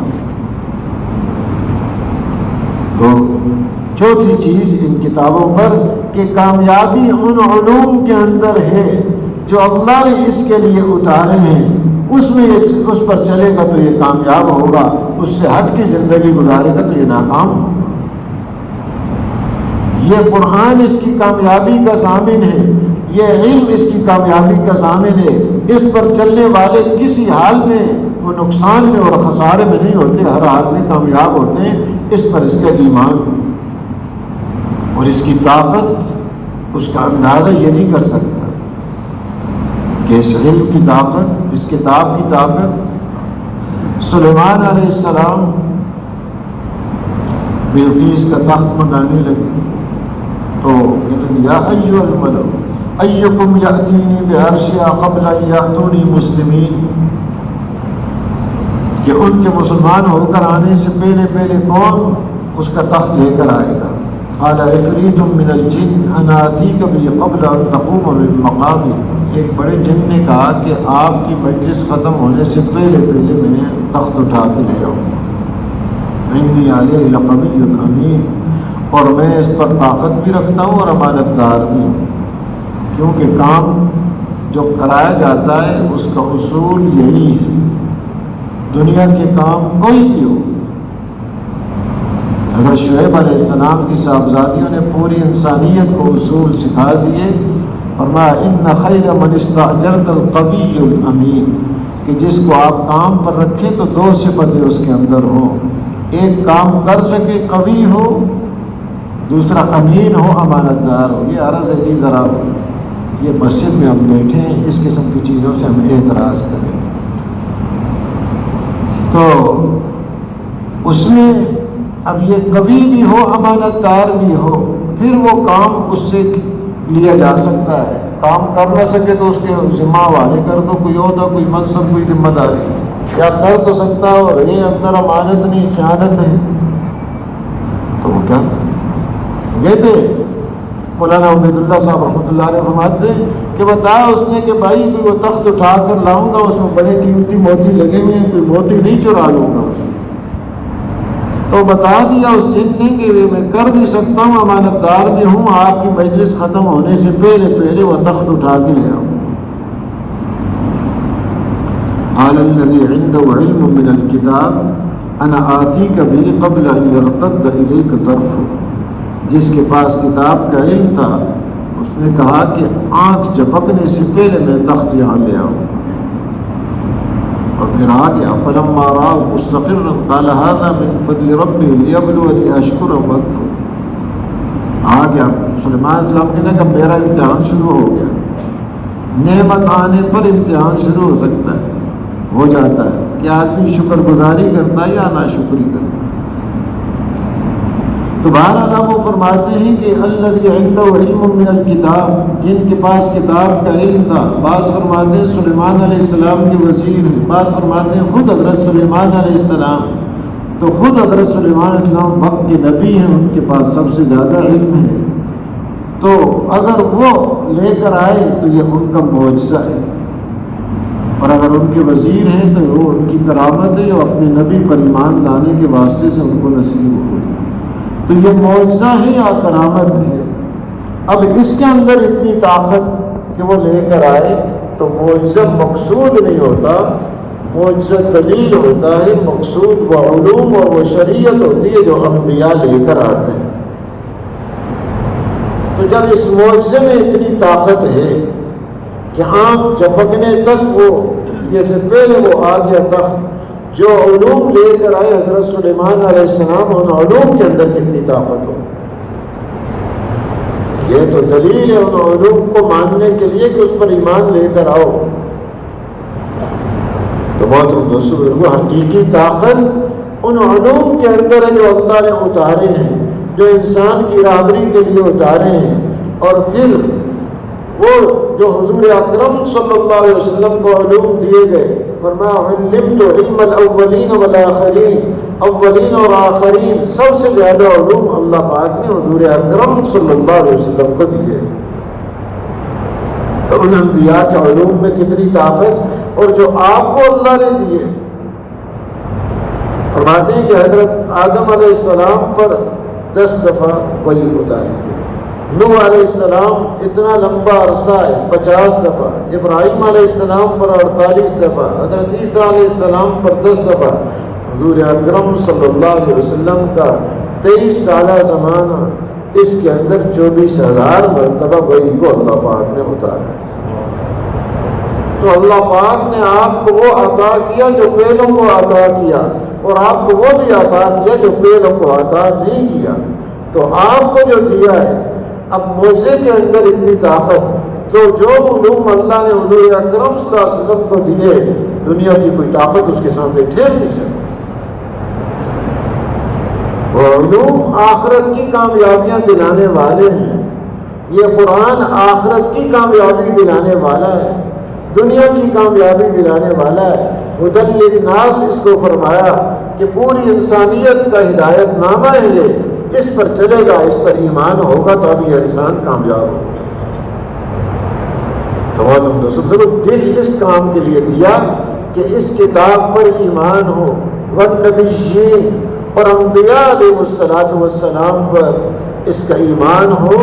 دل اس کام کے لیے دیا کہ دلوں کے اندر عظمت بڑائی وہ صرف انبیاء علیہ الصلوۃ والسلام کی شخصیتیں ہیں اور کوئی شخصیت نہیں۔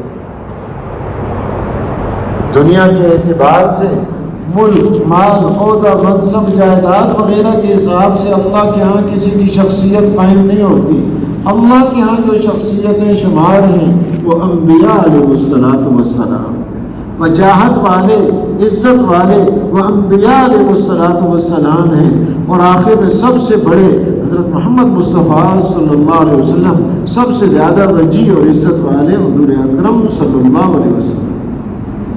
اور جو ان کے رنگ میں رنگا جائے گا وہ اللہ کے نزدیک عزت والا ہے، باقی کسی کی کوئی عزت اللہ کے نزدیک ہے۔ تو دل اللہ نے اس مقصد کے لیے دیا کہ دل کے اندر یہ چیزیں اپنے پیدا کرے۔ اس ہردی اس کی ایک مشین جو اللہ نے اس کو بنایا ہوا ہے، یہ استعمال ہو رہا ہے، ہم میں سے ہر ایک روزانہ استعمال ہو رہے ہیں اور کام کر رہے ہیں۔ اپنی اس مشینری کو کیسے استعمال کر رہے ہیں؟ اپنی چاہت پر کر رہے ہیں یا خالق اور مالک جس نے بنایا اس کی چاہت پر کر رہے ہیں؟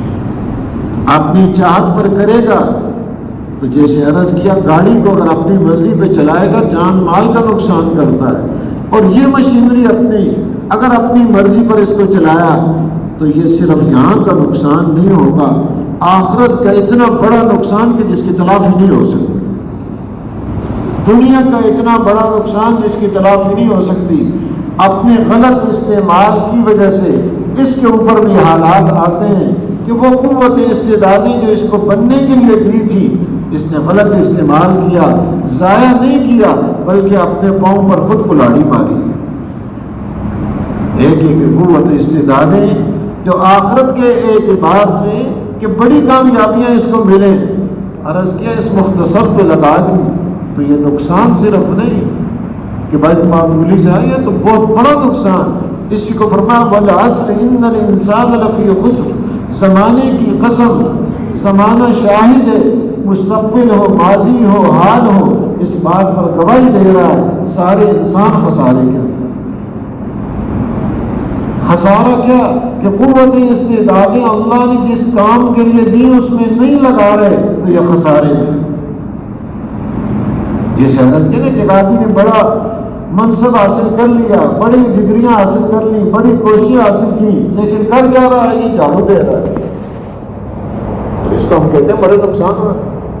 اللہ نے جس کو استعدادیں دی آخرت کی نعمت ہے، اللہ نے جس کو استعدادیں دی کہ جس کی وجہ سے اللہ کا دیدار اس کو نصیب ہو جائے، اللہ نے استعدادیں وہ اس کے اندر رکھی ہیں جس سے اللہ کی رضامندی اس کو حاصل ہو جائے، اور فرمایا وَرِضْوَانٌ مِّنَ اللَّهِ اکبر۔ اللہ پاک جب فرمائیں کہ جنت والوں کو میں تم سے راضی ہوں اور کبھی تم سے ناراض نہیں ہوں گا، اس وقت جو جنت والوں کو خوشی ہوگی اس کی کوئی انتہا نہیں ہوگی۔ اللہ کی رضا کا حاصل ہو جانا سب سے بڑی چیز انسان کی، اللہ راضی ہو جائے مجھ سے۔ تو قوت استعدادیں اتنی بڑی دولتوں کے لیے دی ہیں اور اس نے کہاں لگا دی جس کی قیمت اللہ کے نزدیک مچھر کے پر کے برابر ہے۔ تو خود دیکھیں کتنا بڑا رضا۔ اس کو تو ہم کہتے ہیں بھائی 20 سال تک پڑھتا رہا اور جھاڑو دے رہا ہے، یہ کیا کر رہا ہے؟ اس کا اتنا نقصان نہیں جتنا یہ کہ جس کو اللہ نے وہ استعدادیں دی جس سے اللہ کی رضا حاصل کر سکتا ہے اس کو اس پر لگا رہا ہے، جس کو اللہ نے نظر رحمت سے دیکھا ہی نہیں ہے، مچھر کے پر کے برابر بھی کوئی قیمت نہیں۔ تو محترم کو یہ دنیا کا یہ موقع مختصر سے دیا، کہاں لگ رہے ہیں؟ معمولی نقصان نہیں ہو رہا. اس حیرت اس کے غلط استعمال سے صرف اپنا نقصان نہیں ہوتا. حضرت ابو ہریرہ رضی اللہ تعالی عنہ سے ایک آدمی نے عرض کیا کہ ظالم ظلم کر کے اپنا نقصان کرتا ہے، اور ظالم یظلم علی نفسی، وہ اپنے اوپر ہی ظلم کر رہا ہوتا ہے.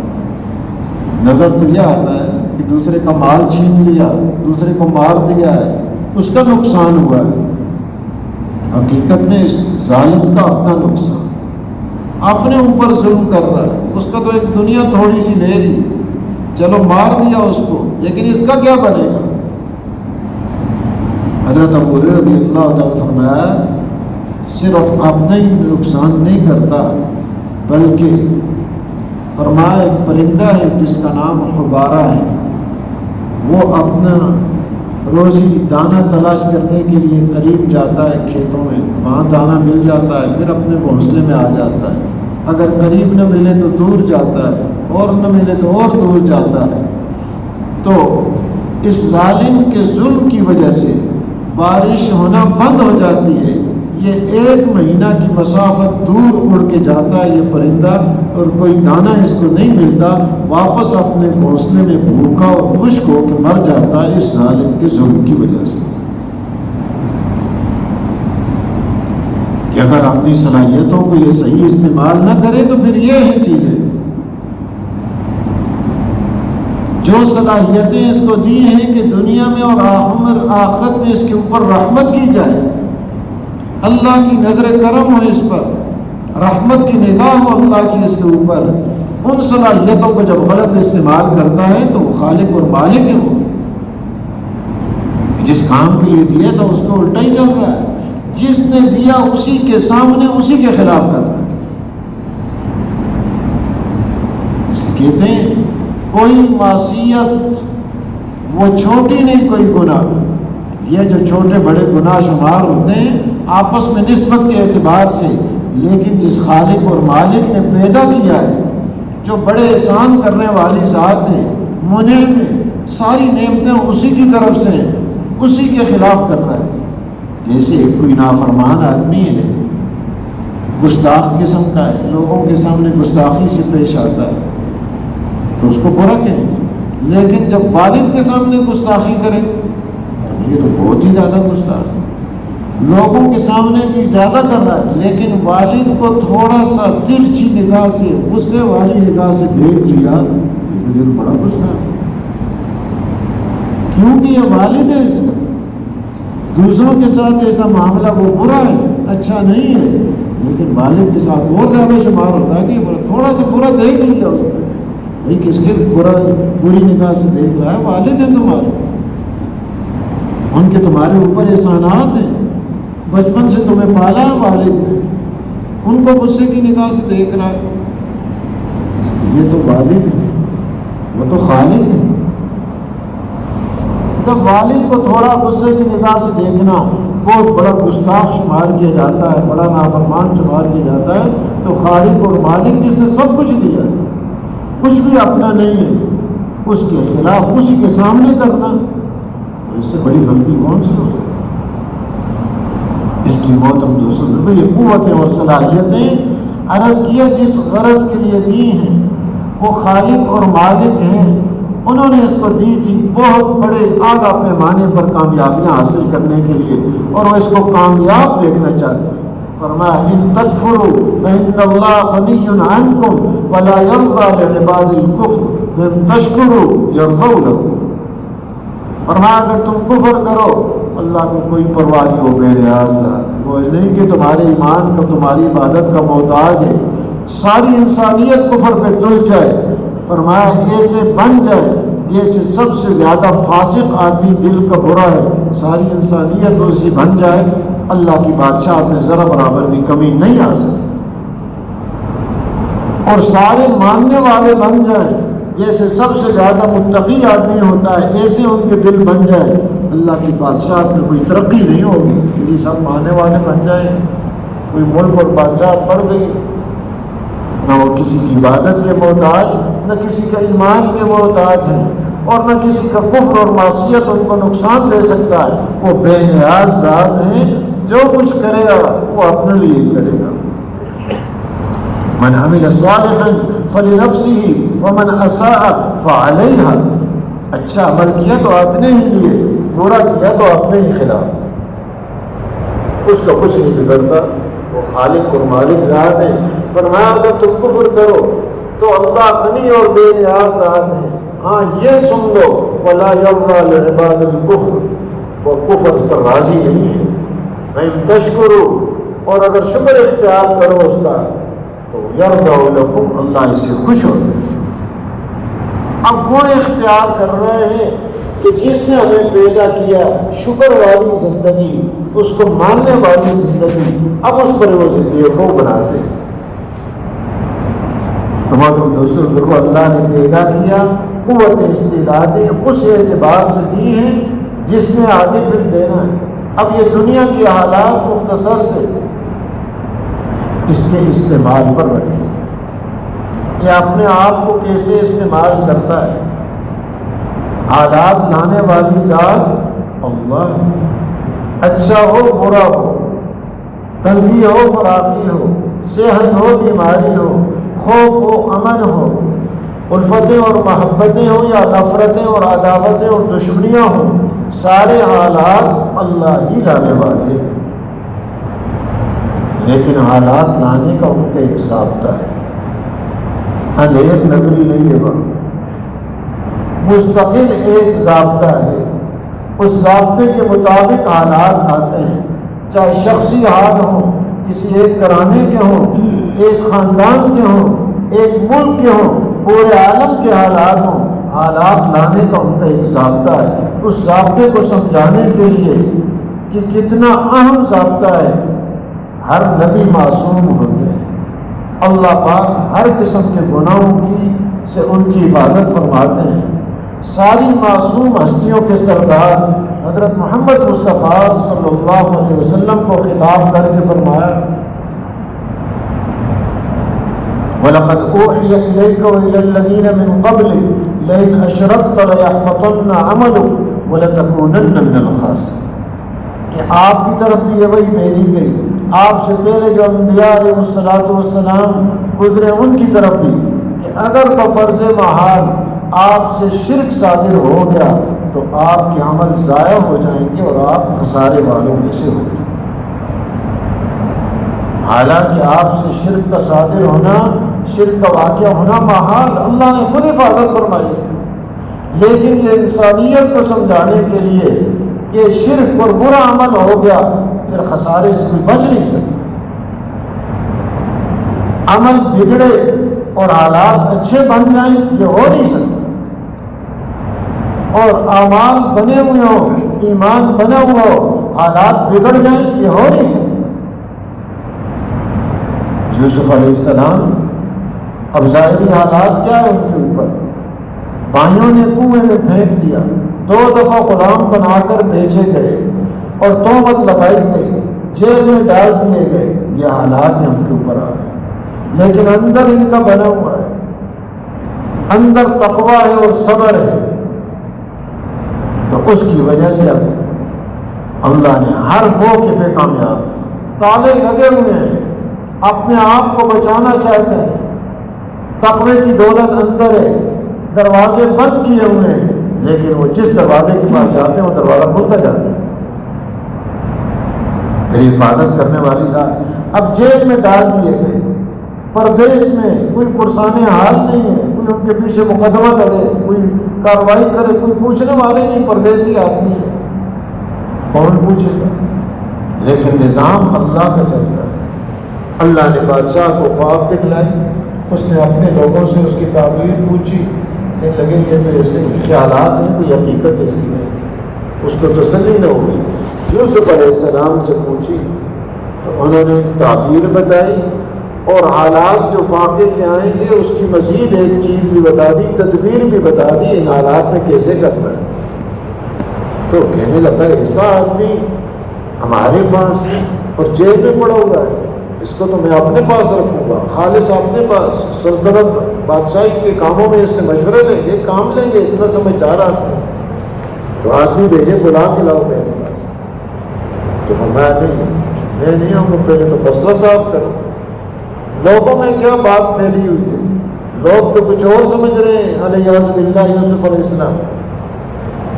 فرمایا فاسألوا ما بال النسوة اللاتي قطعن أيديهن، پھر ان عورتوں سے پوچھو اپنے ہاتھ کیوں کاٹ لیے تھے انہوں نے۔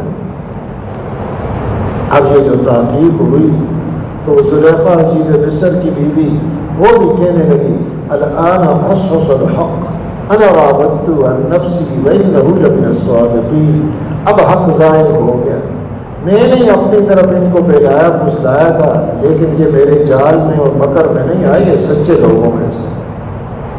اب بات واضح ہو گئی، اب آئے اور بتا دیا ان کو مجھے تمہاری حکومت سے کوئی غرض نہیں ہے۔ بادشاہ جو اپنے پاس رکھنے لگا، غرض والوں سے نظام ٹھیک نہیں چلا کرتا۔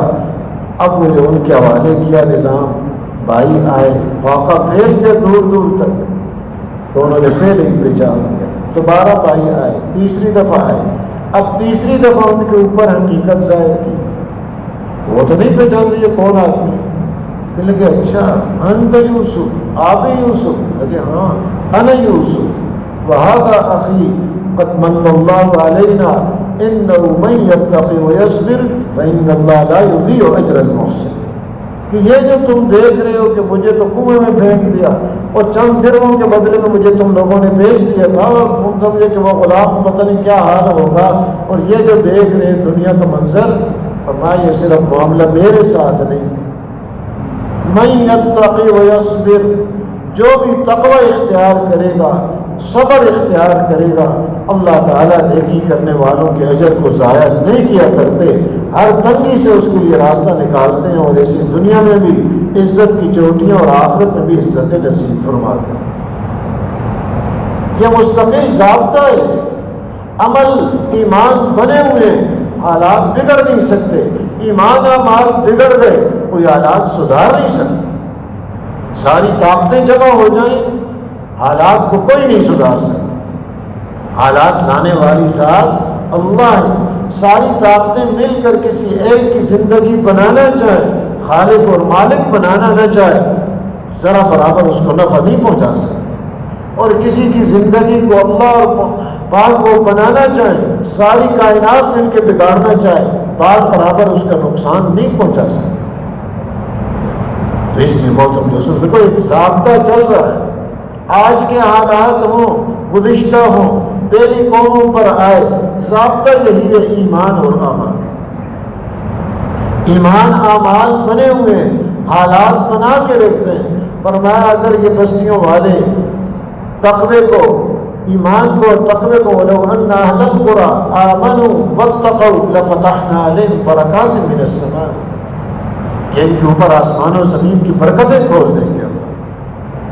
اور میں جو بھی مرد عورت ایمان والا اچھے عمل کرتا ہے، اللہ پاک اس کی یہ دنیا کی زندگی بھی خوشگوار بنا دیتے ہیں اور آخرت میں بہترین عطا فرماتے ہیں۔ لیکن اگر ایمان عمل بگڑ گیا، فرمایا خشکی اور تری میں جو بھی فساد ہو رہا ہے، جو بھی حالات آ رہے ہیں، وہ ایسے اتفاقی طور پر نہیں ہے کہ جو یوں ہو گیا اتفاقی طور پر، اتفاقی عرض کیا نہیں، حالات لانے والے اللہ ہیں، ان کے ہاں کوئی ایسا بے ڈھنگا نظام نہیں ہے، مستقل نظام ہے۔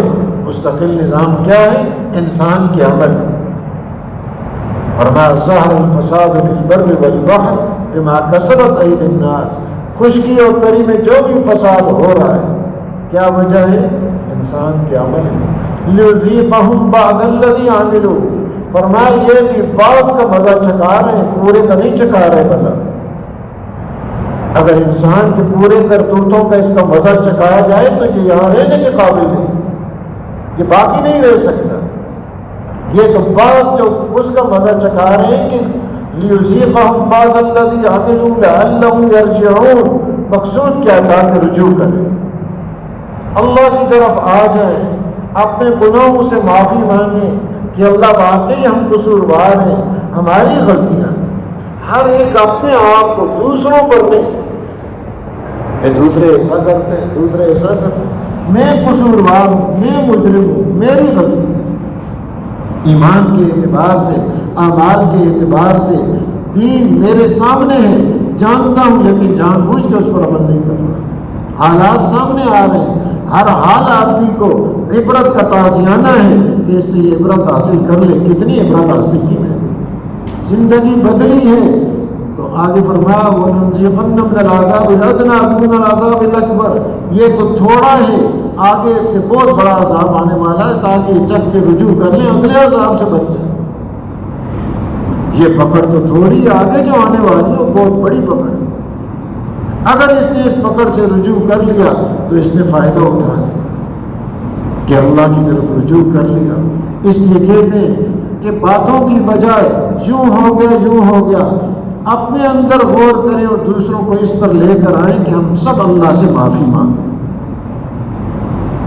سب کی یہ ضرورت ہے، اس پر ہم سب کا بڑا مسئلہ، ایک عالمی مسئلہ یہ ہے کہ ہم اللہ کے سامنے معافی مانگیں، تنہائیوں میں اللہ کے سامنے معافی، ویسے اور نماز میں، ذکر میں، تلاوت میں، اللہ ہم بڑے قصوروار ہیں، ہمیں معاف کر دیں۔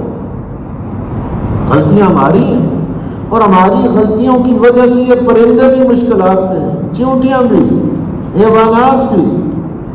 فرمایا بعض نے کہ قیامت کے دن ان گناہگاروں کی وجہ سے جو حالات آئے تو یہ حیوانات قیامت کے دن ان کے خلاف دعویٰ کریں گے۔ اب پرندوں کا کیا گناہ ہے، چیونٹیوں کا کیا گناہ ہے؟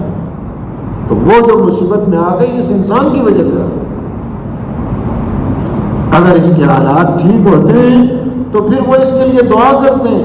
فرمایا جو دین کا علم سیکھنے کے لیے نکلتا ہے، آسمان و زمین کی مخلوق اس کے لیے دعا کرتی ہے، حتیٰ کہ مچھلیاں سمندروں کے اندر اور چیونٹیاں اپنے بلوں کے اندر اس کے لیے دعائیں مغفرت کرتے ہیں۔ اب چیونٹیاں بھی کر رہی ہیں، اس کی مغفرت کی دعا کر رہی ہیں، کیا وجہ ہے؟ یہ علم سیکھے گا، یہ علم کی زندگی دنیا کے اندر آئے گی تو ان کو بھی سہولت پہنچے گی، حیوانات کو بھی سہولت پہنچتی ہے اور اس انسان کے لیے دعائیں کرتی ہیں۔ لیکن اگر یہ حال نہیں ہوتا تو پھر اس کے لیے بد دعائیں ہیں۔ تو محترم دوستو، یہ موقعات تذکروں کے نہیں ہوتے، جو چیز ہم وجود میں لانا چاہتے ہیں اس کے تذکرے کریں۔ حضرت عمر رضی اللہ تعالیٰ نے بہت بڑا اصول سمجھا دیا کہ جس چیز کو وجود میں لانا چاہتے ہو اس کا ذکر کرو، اور جس چیز کو مٹانا چاہتے ہو اس کا ذکر کرنا ہی بند کرو۔ بہت بڑا آج بھی دنیا میں یہ اصول چل رہا ہے، جس کو پھیلانا چاہتے ہیں اس کے تذکرے شروع کر دیتے ہیں، ہر ایک کے کان میں وہی باتیں سنائی جا رہی ہیں۔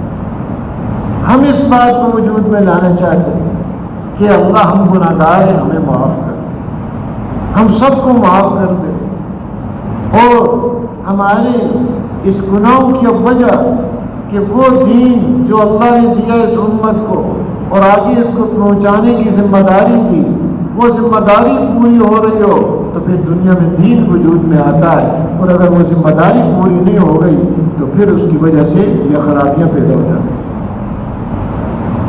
تو اس دین کی محنت کا وجود میں آنا ام الحسنات، ساری نیکیوں کے وجود میں آنے کا ذریعہ ہے، اور اگر وہ محنت وجود میں نہیں تو ساری خرابیاں وجود میں آئیں گی۔ تو یہ پھر اس سے بڑا کوئی جرم نہیں کہ جو محنت ختم نبوت کی برکت سے اللہ نے دی تھی وہ وجود میں نہیں تو پھر ساری خرابیاں وجود میں آئیں گی۔ اس پر ہم ندامت کے ساتھ اللہ سے معافی مانگیں کہ اللہ واقعی ہم قصوروار ہیں، اتنا بڑا کام حضور اکرم صلی اللہ علیہ وسلم کی برکت سے آپ نے ہمیں دیا ہے اور ہم اور چیزوں میں لگے۔ ہمارے اس جرم عظیم کو معاف فرما، اور آئندہ کے لیے ہماری ساری صلاحیتیں اس مبارک محنت کے لیے اللہ قبول فرما۔ یہ اللہ سے ہم نے مانگنا، اور جیسے عرض کیا تذکرے ہم نے کس کے کرنے؟ توبہ استغفار کے، نماز کے، ذکر کے، تلاوت کے، ان چیزوں کو ہم سے کرتے جو ہم وجود میں لانا چاہتے ہیں، اور جو باتیں فرمایا امیت الباطل بترک ذکری ہی، باطل کو مار دو، اس کا ذکر چھوڑ کر، ذکر کرنے سے اور زندہ ہوتا ہے، ایسی چیزوں کی تذکرے ہی ہم چھوڑ دیں۔ روزانہ کمیوں کو ہم ذکر کر رہے ہیں، دیکھیے فلاں علاقے والوں نے یہ کر دیا، فلاں آدمی نے یہ کر دیا، تو مسلمانوں کی کمیوں کے تذکرے ہماری زبانوں پر، بھئی وہ یوں کر دیا، یوں کر دیا۔ بھئی ان چیزوں کو جو وجود میں لانا چاہتے ہیں اس کو ذکر کریں، تو کیا خیال ہے اس کی کوشش فرمائیں گے جی؟ ہماری مجلسیں نیکیوں والی ہوں، خیر والی ہوں، دوستوں کے ساتھ بیٹھے ہوئے ہیں، اپنے دفتر میں، اپنے تجارت میں ہیں، اپنے گھر میں، نیکیوں کے تذکرے جس کو وجود میں لانا چاہتے ہیں اس کے تذکرے ہوں۔ اب اس چیز پر کہ ہمارا رخ بدل جائے، آج یہ رخ کمیوں کا، جی وہ فلاں علاقے نے یوں کر دیا، یوں کر دیا، بھائی ان کمیوں سے تو اور کمیاں وجود میں آئیں۔ کسی کی نیکی دیکھی، ماشاء اللہ اس کو دیکھا نماز پڑھ رہا تھا، بڑی اچھی نماز پڑھ رہا ہے، وہ تلاوت کر رہا ہے، مجھے بھی تلاوت کرنی چاہیے، تو نیکیاں وجود میں آئیں گی۔ آج سے ہم اس قسم کی چیزیں ہی بند کر دیں کہ برائیوں کے تذکرے، کمیوں کے تذکرے، آخرت بھی تباہ، دنیا میں بھی تباہ، دنیا میں بھی وہی چیز پھیلتی ہے۔ ہم چاہتے ہیں یہ مبارک دین دنیا کے اندر زندہ ہو جائے، اس کے تذکرے، خوبیوں کے تذکرے اور دوسروں کی خوبیوں کے ذکر، کمیوں کا ذکر نہیں۔ انسان کے اندر بھی خوبیاں بھی ہیں، کمیاں بھی ہیں۔ خوبیاں دیکھیں گے ہمارے اندر خوبیاں پیدا ہوں گی، کمیاں دیکھیں گے ہمارے اندر بھی کمیاں ہیں۔ خوبیاں دیکھیں گے دوسروں سے ہم استفادہ کر سکتے ہیں، دوسروں کی کمیاں دیکھیں گے وہ تو ایسا ہے ایسا ہے، اب اس کی صلاحیتوں سے استفادہ نہیں کر سکتا۔ ہر مومن میں اللہ نے خوشبو رکھی ہے، کوئی مومن خوشبو سے خالی نہیں ہے۔ اب ایک شہد کی مکھی اور ایک دوسری مکھی ہے۔ شہد کی مکھی پھول پہ جاتی ہے، خوشبو پہ جاتی ہے، اس کا رس چوس کے آتی ہے، اور اللہ نے اس کو پھر شہد عطا کیا جو بیماریوں کی شفا کا اللہ نے ذریعہ اس کو بنا دیا۔ اور دوسری مکھی کہاں جاتی ہے؟ گندگی پہ جاتی ہے، جراثیم لے کے آتی ہے، بیماریوں کا ذریعہ۔ تو اب ہم کیسے بنیں؟ پھولوں کو دیکھیں، خوشبوؤں کو دیکھیں، ہر مسلمان میں ہے یہ چیز۔ یہ اللہ کو مانتا ہے، حضور اکرم صلی اللہ علیہ وسلم کو مانتا ہے، اللہ کی ذات علی پر اس کا ایمان ہے، اتنا بڑا اونچا۔ کمیاں ہم سب میں موجود ہیں، کمیاں دیکھنی ہے تو اپنی ہم دیکھیں، دوسروں کی خوشبوئیں، پھول دیکھیں گے تو ہمارے اندر بھی خوشبو پیدا ہو۔ کیا خیال ہے؟ اس کی کوشش فرمائیں گے ہم اپنے ماحولوں کو، گھروں کو ان چیزوں سے پاک کریں، یہی چیزیں آگے فتنوں کا ذریعہ بن جائیں گے۔ خوبیوں کا ذکر کر کے اب یہ چیز ہمیں نصیب ہو جائے، اس کے لیے عرض کرتے ہیں ایسے ماحول میں ہم جائیں جہاں مسجدوں کا ماحول، خوبیوں کا تذکرہ، یہ چیزیں ہم آپس میں ذکر کریں تو آدمی پھر چلتے چلتے ایک چیز آ جاتی ہے، ورنہ آج ماحول بگڑے میں اللہ معاف کرے، وہ آگے کہتا ہے جی وہ تو حقی بات کہہ رہا ہوں، تو غیبت حقی ہوتا ہے، جھوٹ ہوگا تو وہ تو بہتان ہے، جو کمی تو ہے اس کے وہ تو ہے، یہ تو غیبت ہے۔ بہرحال اللہ نے ایک مبارک محنت نصیب فرمائی ہے، ساری خوبیاں اس سے وجود میں آتی ہیں، اور ذمہ داری بھی ہے ہماری۔ اللہ نے ایک ذمہ داری دی، قوت اور صلاحیتیں، جیسے عرض کیا اللہ کی معرفت کے لیے دی، اس امت کو اللہ نے قوتیں یہ بھی دی ہے کہ دوسروں کے اندر محنت یہ کر سکے۔ اس امت کا ہر آدمی پڑھا لکھا یا ان پڑھ ہے، شعر کرنے والا ہے، دیہات کا ہے، مرد ہے یا عورت ہے، اللہ نے اس دین کی محنت کی استعداد اس کے اندر رکھی ہوئی ہے۔ آج وہ استعمال نہیں ہو رہی، اس لیے دبی ہوئی ہے۔ اس لیے کہتے ہیں اللہ کے راستے میں نکل کر ایک ایک آدمی کئیوں کی زندگی کے بدلنے کا ذریعہ بن جاتا ہے۔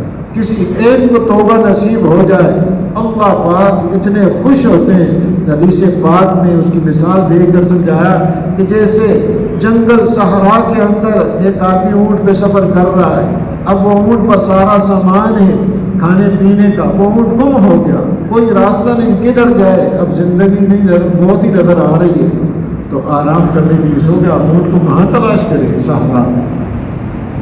تو وہ جو سو کے اٹھا، دیکھا کہ اونٹ سامنے کھڑا ہے، اب اتنا خوش، تو خوشی میں آ کے وہ کہتا ہے اے اللہ تو میرا بندہ اور میں تیرا رب۔ خوشی کی وجہ وہ غلط کہہ رہا ہے، لیکن وہ خوشی کو بیان کیا جا رہا ہے حدیث میں کہ اتنی میری سمجھ کام نہیں کر رہی، میں کیا کہہ رہا ہوں۔ تو اللہ پاک اس سے زیادہ خوش ہوتے ہیں بندے کی توبہ سے۔ ہم تو توبہ کر کے اللہ سے اپنے بھی معافی، اور ہر آدمی کو اس کے لیے تیار کریں کہ اللہ کے راستے میں نکل کر اور ویسے بھی اپنے مقام پر روزانہ استغفار کا اہتمام، اللہ سے معافی مانگنے کا۔ اب اس کے لیے کہ اللہ نے تمہیں پیدا ہی اس غرض کے لیے کیا تھا، اب جو صلاحیتیں دوسری جگہ پر لگی ہیں اللہ سے معافی مانگ کر آئندہ کے لیے عزم کہ انشاءاللہ اس مبارک راستے پر لگانے تیار ہی نہیں اس کے لیے، تب اس کے لیے فرمائیں جیسے ماشاءاللہ آپ بیٹھے ہوئے ہیں، اللہ آپ کو بہت بہت جزائے خیر دے، تھوڑی دیر اور بیٹھیں گے، زیادہ وقت نہیں دیا جائے گا، دوسروں کے بھی جمنے کا ہم ذریعہ بنے، سب کا ثواب ملے گا۔ تعاونوا علی البر والتقوی، نیکی اور تقوی پر ایک دوسرے کی مدد کریں۔ تو فرمایا کون بھائی تیار ہے؟ نقد 4 مہینے، نقد 4 مہینے کے لیے فرمایا ہمت، فرمایا معاشرہ ہمت، فرمایا اللہ آپ کو خوش رکھ کے جزائے خیر عطا فرمائے، فرمایا معاشرہ جی بھائی